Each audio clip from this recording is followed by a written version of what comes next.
اللہم صلی علی سیدنا محمد و علی آل سیدنا محمد و بارک وسلم۔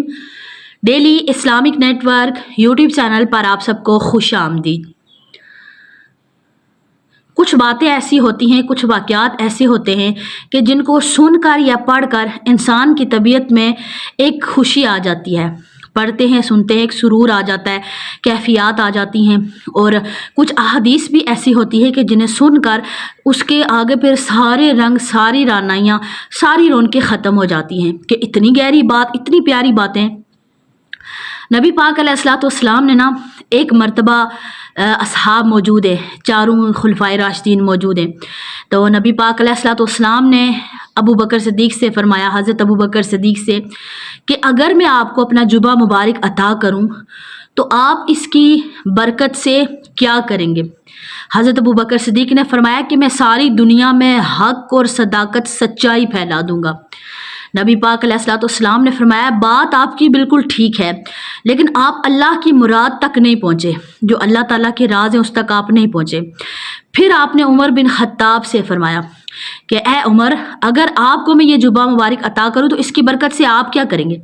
تو حضرت عمر بن خطاب رضی اللہ تعالیٰ عنہ نے فرمایا کہ یا رسول اللہ صلی اللہ علیہ وآلہ وسلم،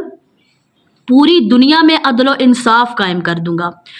پھر آپ علیہ الصلوۃ والسلام نے فرمایا حضرت عمر بن خطاب سے، بات آپ کی بالکل ٹھیک ہے، لیکن آپ بھی اللہ کی مراد تک نہیں پہنچے۔ پھر حضرت عثمان رضی اللہ تعالیٰ عنہ کی طرف آپ صلی اللہ علیہ وآلہ وسلم متوجہ ہوئے اور آپ سے فرمایا کہ اگر آپ کو میں یہ جبہ مبارک عطا کروں تو اس کی برکت سے آپ کیا کریں گے؟ تو حضرت عثمان رضی اللہ تعالیٰ عنہ نے فرمایا کہ یا رسول اللہ صلی اللہ علیہ وآلہ وسلم، اس کی برکت سے میں تمام دنیا کے نوجوانوں میں حیا بانٹ دوں،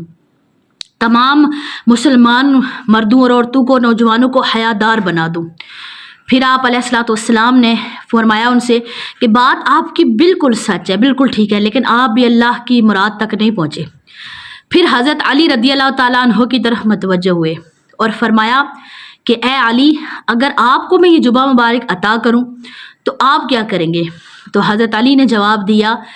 کہ اس جبے کی برکت سے میں تمام دنیا کے لوگوں کی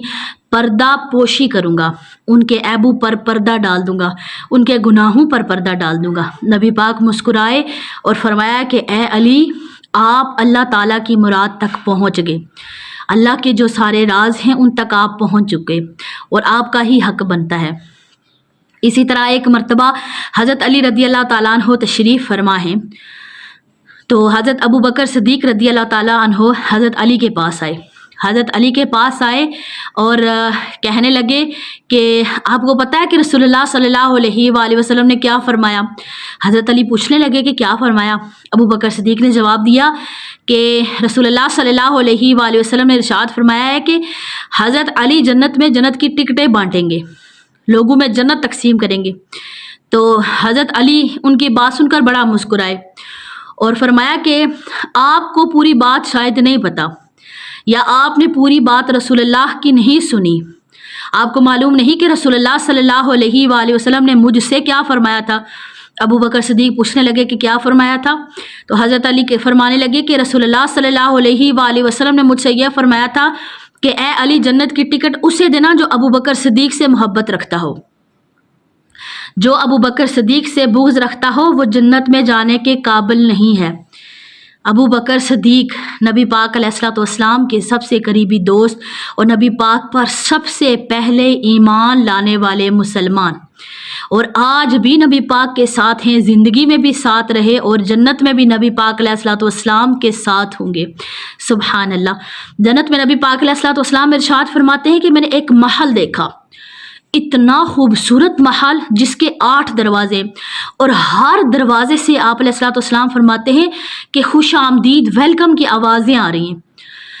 تو میں نے سوچا کہ شاید کسی پیغمبر کا یہ محل ہوگا یا میرا ہوگا یا کس کا ہوگا، تو میں نے پوچھا یہ محل کس کا ہے کہ جنت کے 8 دروازے ہیں جس کے، اور 8 دروازے کہہ رہے ہیں کہ جس دروازے سے اے قریش کے بیٹے آپ چاہیں داخل ہو سکتے ہیں۔ تو صحابہ کرام جب یہ بات سن رہے تھے، جب ایسی باتیں رسول اللہ فرماتے، ارشاد فرماتے، تو صحابہ کے درمیان ایک ذوق اور شوق پیدا ہو جاتا تھا، بڑے شوق سے نبی پاک سے یہ باتیں سنتے تھے اور ان کے اندر شوق پیدا ہوتا تھا۔ تو نبی پاک علیہ الصلوۃ والسلام نے فرمایا کہ وہ ابو قحافہ کا بیٹا، قریش کا بیٹا ابو بکر صدیق ہے، اور ابو بکر صدیق گردن جھکائے رسول اللہ صلی اللہ علیہ وآلہ وسلم کے سامنے بیٹھے تھے۔ ابو بکر صدیق وہ ہیں کہ جنت کے 8 دروازے جہاں سے چاہیں ابو بکر صدیق داخل ہو جائیں گے۔ اور پھر رسول اللہ صلی اللہ علیہ وآلہ وسلم نے ایک دفعہ یہ ارشاد فرمایا کہ ساری دنیا کا شاید میں نے دنیا میں بدلہ دے دیا ہو، دعا کی صورت میں، ان کے احسانات کی صورت میں جو انہوں نے کیے، نیکیوں کی صورت میں، سب کچھ، لیکن واحد ابو بکر صدیق ہے کہ جس کی کسی نیکی کا بدلہ میں نہیں دے سکا۔ قیامت کے دن ابو بکر صدیق کا ہاتھ میں پکڑوں گا، اللہ کے سامنے لے جاؤں گا اور جا کر اللہ سے عرض کروں گا کہ اے اللہ، یہ ہیں ابو بکر،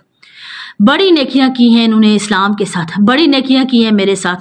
آج آپ ہی اس کو بدلہ دیں، میں نے کبھی اس کو نہ بدلہ دے سکا ہے اور نہ میں دے سکوں گا۔ اور پھر اللہ جو بدلہ دے گا اس دن انبیاء، شہداء، علماء، صالحین، اولیاء تمام یہ جو ہے رشک کریں گے ابو بکر صدیق کے مقام پر اس دن۔